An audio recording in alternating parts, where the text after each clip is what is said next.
morning, peeps. Welcome back to my YouTube channel. My name is Amanda. This is Miss Glamazon, Fab over 40, but we are 50 now. And I'm here today. Today's video is all about hair. Now, anybody wanting to know, I have changed up some of the products I'm using on my hair. And if any of you guys want to see what I'm using now, what I've added into the rotation and how they're working for me and what I would recommend and what I wouldn't recommend, please put it down below. But this video is specifically to talk about basically being a blonde, how I get my blonde and the problems I've had with my blonde. And of course, we're going to be discussing blonde and medication as well. All right, my hair, as you can see, is, clearly I am not a natural blonde. Let's get that out. Let's just say the curtains don't match. That's fucking shocking. Somebody's going to have a go at me down below in the comments, but I don't give a shit. But that's the truth. I'm not a natural blonde. This is not natural, darlings. Not natural at all.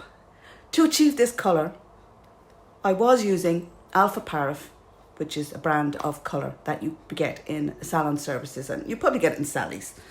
I was using it in half of 9, half of 10, mixed with 40 volume, because my natural hair colour is quite dark, and if I don't use the 40 volume, I end up with orange roots. Very much orange roots. Now, I would say they're a little bit, not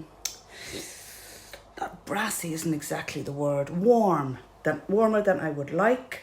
A little, but do you know what? I quite like the colour as it is.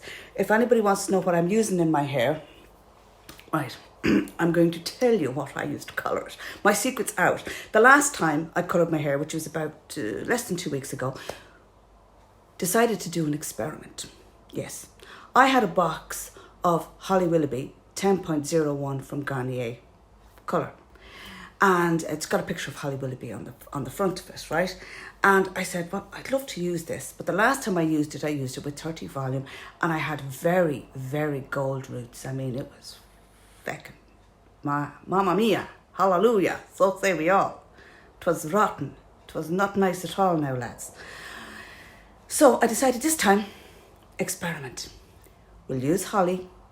We get the developer that comes with it, chuck it in the bin, keep the bottle, put 40 volume in, put it on my hair, and see what way it lifts. Well, what did I do? Put conditioner through the ends of my hair, just to be safe that if any colour did get on the bottom parts, it wouldn't in any way affect the colour that was already there, and it wouldn't damage my hair.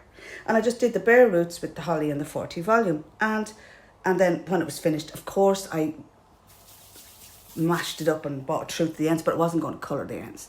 Clearly, because there was conditioner there. At most, it would give it a bit of a shine, or it might have given it a gloss. But yeah.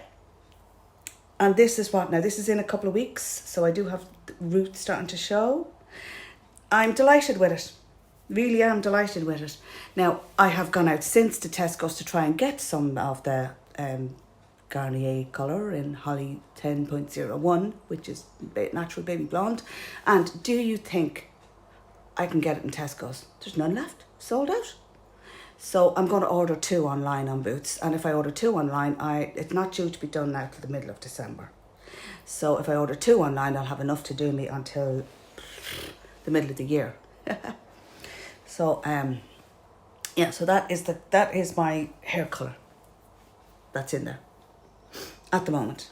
And I am delighted with it. Now, my hair, if you look, now, I thought to myself, over the last 6 months or so, actually more than 6 months, 1 year I'm on a drug called methotrexate. Hold on, I've had terrible issues with my hair. I am on a drug known as methotrexate. It's used to treat rheumatoid arthritis. And what it is a weekly injection. It affects your immune system by suppressing it to decrease disease activity and blah, blah, blah. And I'm not a doctor and I'm not going into all of that shit. Suffice it to say, this shit comes with side effects.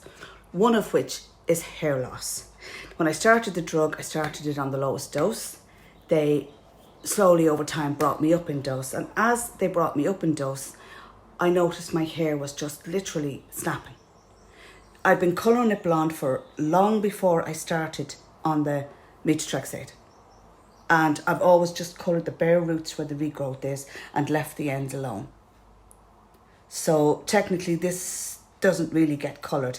Now and again, over the course of the last 2 years, what you will do, and any hairdresser will tell you this, is you put your colour on your roots. You let it process for the required time to lift the roots up to a nice blonde.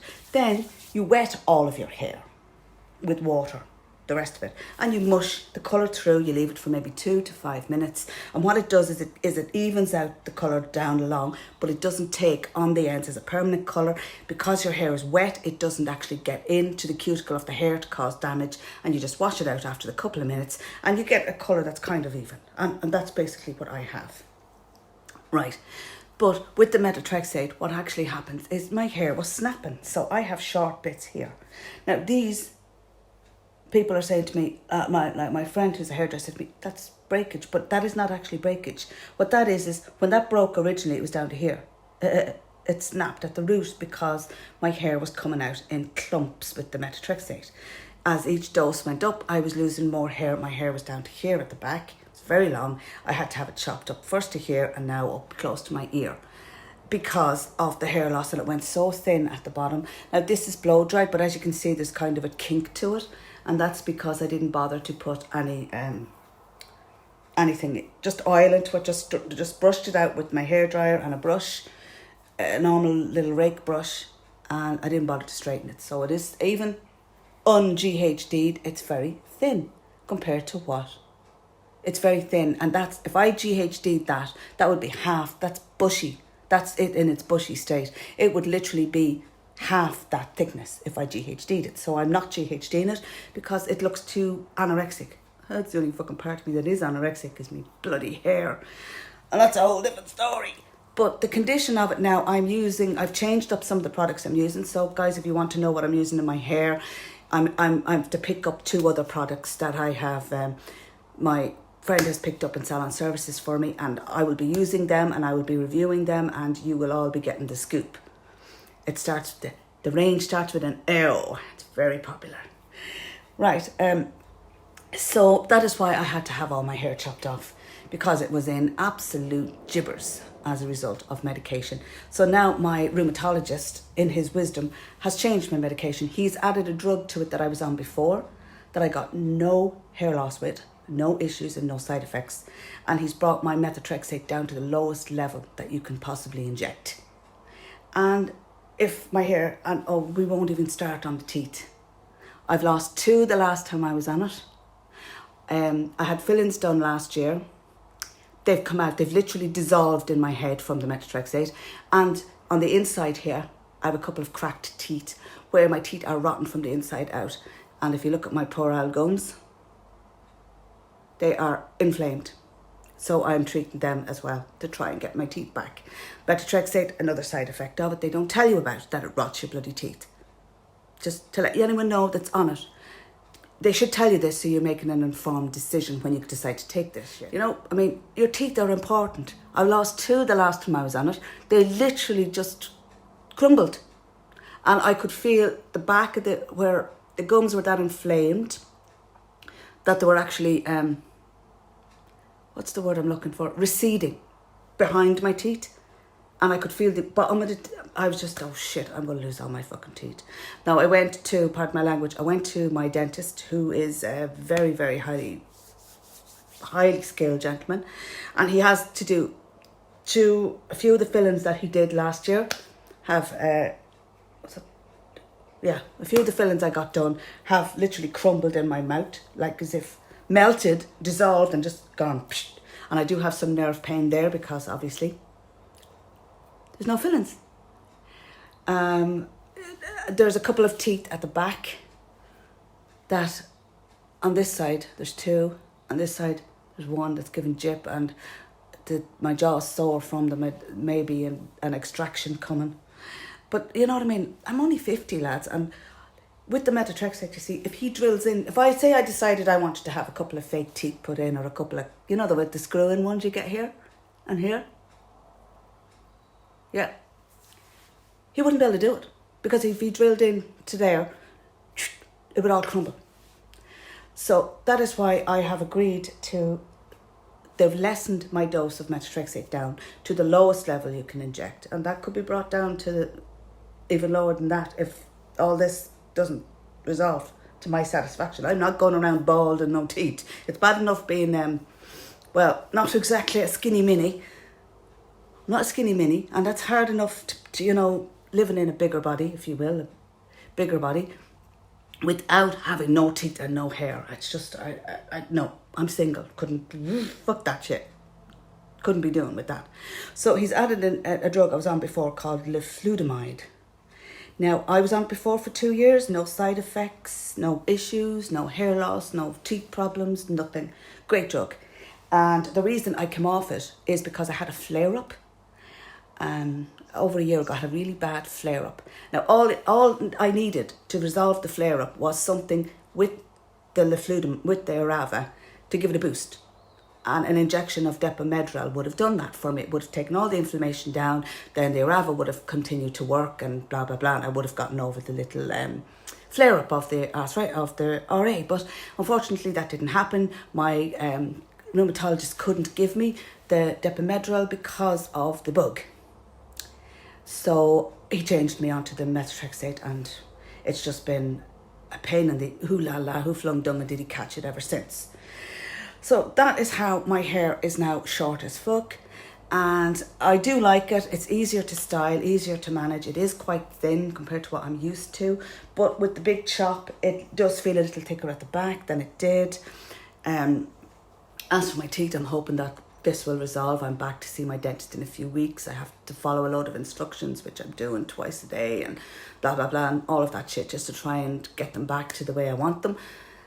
They're not as bad. I'm not as sensitive with them today, and they feel a lot better today. So do I think, hopefully everything will return back to normal now that I'm back on the Arava, and the hospital understand where I'm coming from with this. You know, the Arava does work perfectly for 2 years, no issues. It's just, I got a flare-up, and with this condition, you do get flare-ups. And I think I find that a Depomedrol injection into the hip, it takes inflammation all over the body down. Then, Bob's your uncle, Fanny's your aunt. The flare-up goes away. I also find when I stick to a low carb and I avoid the foods that cause inflammation, that it's even better. Now today I have a little bit of my hip pain because I've been without medication for 3 weeks now. So I have my prescriptions gone in now. I'm hoping that the doctor will send a fax over to the pharmacy so that I can go down and pick it up and start my Arava pretty much straight away. So that's it, lads. That is the update. That is why my hair had to be chopped. It's long-winded. I hope if any of you are going on this drug that you pay attention. Get informed. That's it for now, lads. Thank you for watching, and I hope you look after yourselves and have a good week ahead, and God bless and take care, and bye bye.